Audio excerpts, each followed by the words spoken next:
Breaking news చూస్తున్నాం. రాష్ట్ర వ్యాప్తంగా ఉపాధ్యాయ అర్హత పరీక్షలు ప్రారంభమయ్యాయి. ఆన్లైన్ విధానంలో నిర్వహిస్తున్న ఈ పరీక్షలు ఈ నెల 20 వరకు జరగనున్నాయి. అభ్యర్థులు ఎగ్జామ్ సెంటర్ నిర్దేశించిన సమయం కంటే గంటన్నర ముందే చేరుకోవాలని అధికారులు సూచిస్తున్నారు. పరీక్షా కేంద్రం గేట్లను మూసిన తర్వాత అభ్యర్థులను లోపలికి అనుమతించారని స్పష్టం చేశారు. అభ్యర్థులు తప్పనిసరిగా హాల్ టికెట్తో పాటు ఏదైనా ప్రభుత్వం జారీ చేసిన ఒరిజినల్ ఐడి కార్డు తీసుకెళ్లాలని పేర్కొన్నారు. ఎలాంటి ఎలక్ట్రానిక్ గ్యాడ్జెట్స్ను ఎగ్జామ్ సెంటర్లోకి అనుమతించని అనరని తెలిపారు. హాల్ టికెట్ డౌన్లోడ్ చేసుకున్న తర్వాత అభ్యర్థులు అందులోని వివరాలను సరిచూసుకోవాలి. హాల్ టికెట్పై ఫోటో, సిగ్నేచర్ సరిగ్గా లేకపోతే అభ్యర్థులు ఫోటో అతికించి గెజిటెడ్ ఆఫీసర్తో సంతకం చేయించుకుని రావాలని స్పష్టం చేశారు.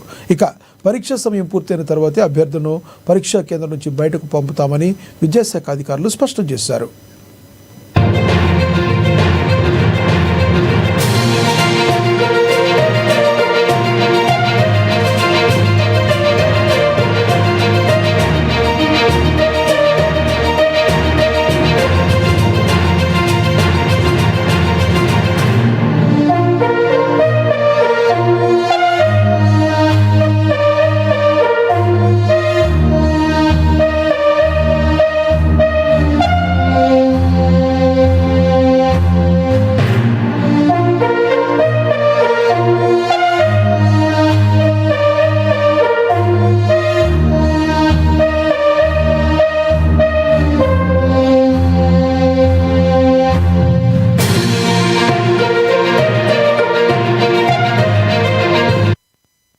కాగా టెట్ పరీక్షలకు గాను పేపర్ 1, పేపర్ 2 కలిపి మొత్తంగా 2,37,754 మంది దరఖాస్తు చేసుకున్నారు.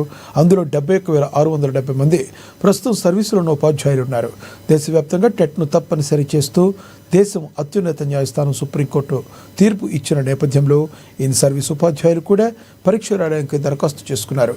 టెట్ పరీక్ష కోసం రాష్ట్ర వ్యాప్తంగా విద్యాశాఖ 97 పరీక్షా కేంద్రాలను ఏర్పాటు చేస్తుంది.